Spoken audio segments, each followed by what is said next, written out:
Price the Lord, hallelujah. പ്രിയ സഹോദരങ്ങളെ, ഇന്നലെ ചൊവ്വാഴ്ച പാലയൂർ പള്ളിയിൽ ഒരു വൺഡേ ശുശ്രൂഷയ്ക്ക് പോയിട്ടോ. ശരിക്കും നമ്മുടെ ആൾത്താരയിലൊക്കെ നിൽക്കുമ്പോൾ നമ്മുടെ അപ്പസ്തോലനായ വിശുദ്ധ തോമസ് ലീഹായുടെയൊക്കെ ഒരു ഭയങ്കരമായ, ശരിക്കും പ്രാർത്ഥിച്ച് ഒരുങ്ങിയിട്ടാണ് പോയത്. ഭയങ്കരമായ ഒരു നിറവ് എനിക്ക്, നമ്മൾ പ്രാർത്ഥിച്ചു ഒരുങ്ങി രണ്ട് രീതിയിൽ പോകാം.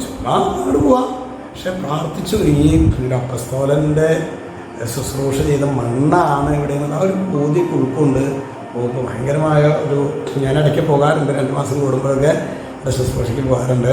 എനിക്ക് ഭയങ്കര ഒരു അനുഭവമായിരുന്നു. പ്രാർത്ഥിച്ച് ഒരുങ്ങിയിട്ടാണ് പോയത്. സംസാരിച്ച് പ്രാർത്ഥിച്ചൊരുങ്ങി പോയി. ഭയങ്കരമായൊരു നിറവ് എനിക്ക് ഫീൽ ചെയ്യുന്നുണ്ട് കേട്ടോ. ഹല്ലേലൂയ.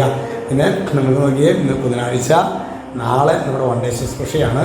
ഇന്നൊരു സമ്പൂർണ്ണ ജപമാല ചൊല്ലിയിട്ട് വേണം നാളെ വരാനുള്ള കാര്യം ഓർമ്മിപ്പിക്കുകയാണ്. ഇത് വിദൂരങ്ങളിലായിരിക്കുന്നവരിത് കേട്ട് പ്രാർത്ഥിച്ചാൽ മതി കേട്ടോ.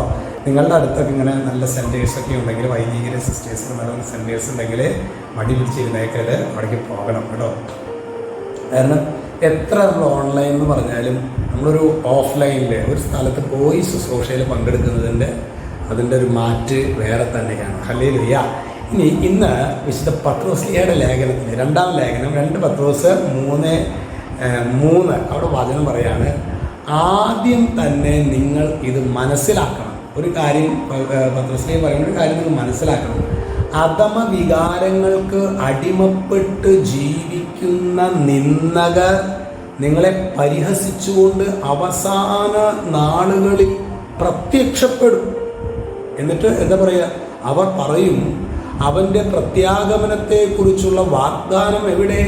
എന്തെന്നാൽ പിതാക്കന്മാർ നിദ്ര പ്രാപിച്ച നാൾ മുതൽ സകല കാര്യങ്ങളും സൃഷ്ടിയുടെ ആരംഭത്തിലുണ്ടായിരുന്ന അവസ്ഥയിൽ തന്നെ തുടരുന്നുവല്ലോ.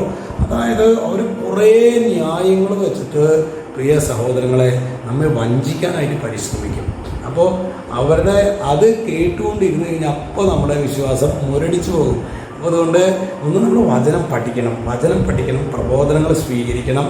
പിന്നെ ഇങ്ങനെയുള്ളവർക്ക് ചെവി കൊടുത്തേക്കരുത്. Hallelujah, hallelujah. ഈശോ നിങ്ങളെല്ലാവരെയും സമൃദ്ധമായിട്ട് അനുഗ്രഹിക്കട്ടെ എന്ന് പ്രാർത്ഥിക്കുന്നു. അപ്പോൾ ആദ്യമേ നിങ്ങളത് മനസ്സിലാക്കണം, അധമവികാരങ്ങൾക്ക് അടിമപ്പെട്ട് ജീവിക്കുന്ന നിന്ദകൾ നിങ്ങളെ പരിഹസിച്ചുകൊണ്ട് അവസാന നാളുകളിൽ പ്രത്യക്ഷപ്പെടും.